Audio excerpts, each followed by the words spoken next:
Now, this next story is just absolutely, utterly, shamefully ridiculous. This white man in Nashville, Tennessee is facing vandalism charges after attacking a roadside fruit vendor.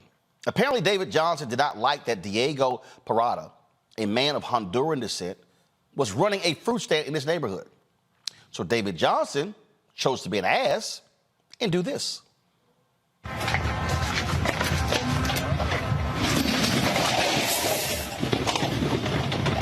Grábalo. ¿Qué pedo con ese man? Sí, grábalo, no te pasa nada. ¿Quién es? Yeah, yeah, one moment, let's go, man. Hey, no problem. Yeah. Yeah, come on, yeah, no problem. No problem, yeah. They told you couldn't. Yeah, no problem, man. Hey, let me show you something else. Yeah, hey, no touch, Do you no see touch, the sign? yeah. Do you No see the touch, sign? no touch. It's, get Yeah, out. yeah, no touch. Llama a la policía. Yeah, no touch.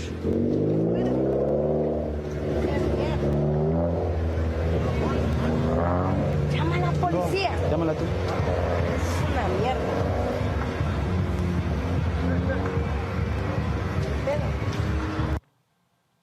This is what these racists do, Toran. This man's minding his own business, not hurting anybody, selling fruit. This guy goes, I don't like you to selling the fruit, so therefore I'm going to destroy your fruit stand. You know, watching that, first of all, I was actually kind of surprised he got as far as he did, because normally, you know, people in that culture roll kind of deep, but I'll leave that alone. But there's a thing that Representative in Georgia, Renita Shannon, talks about called deputized whiteness, where anybody feels like their white skin gives them the authority to police everybody else's actions. You know, it's just crazy. I think the climate in this country has gotten people like that, and to the name of your book, White Fear. I think there's a definite fear of people being replaced, and they're trying to act out on that fear by whatever action they can take. But I don't see the point of trying to disrupt somebody's livelihood when they're not even bothering you. I mean, that looks like the highway. This guy had to physically stop his truck, get out of his car, get on the highway to take the effort to put the effort into doing that. It looks like it's probably the first exercise he's had in about 15 years. But I'm just sorry that it had to come to the expense of these people. But here's the deal, though, Rebecca. The sheer presence of this Latino man is what pissed this racist off. How dare you be in my county, in my city? How dare you be in my country? That's really what these idiots are saying. You know, I saw the folding tables. I was looking for a folding chair. I was waiting for Diego to grab a folding chair and show that man the business.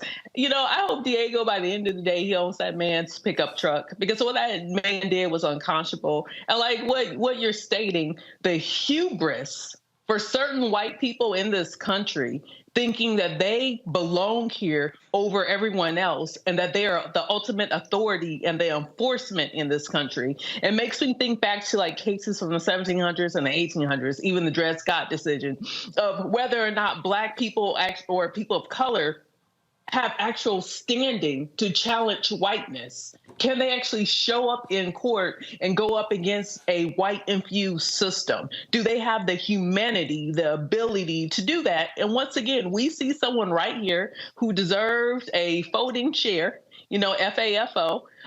You know, fortunately, God was smiling upon him, and that didn't happen to him when he pulled up alongside the road. But just the hubris and the gall and the audacity, or like one of my cousins said, the caucasity to think that you have every right to do something like that. I mean, it's simply crazy. They actually believe, Scott, this is our country and we can do whatever we want.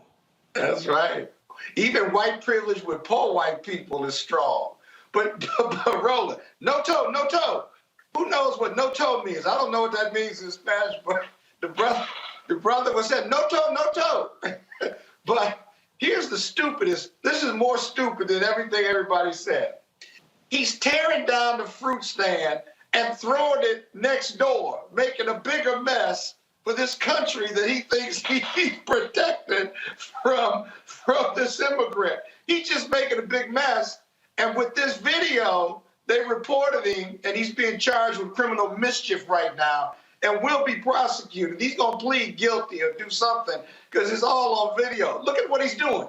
He's just tossing it next door. So his goal is to disrupt that income and that business. It's not to clean up the side of the highway or to make good on him being the immigrant being a nuisance. It is to disrupt his business and his money.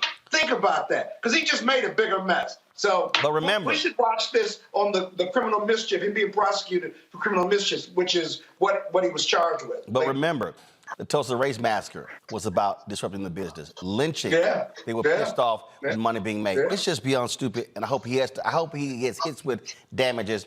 As Rebecca said, they take his raggedy redneck truck.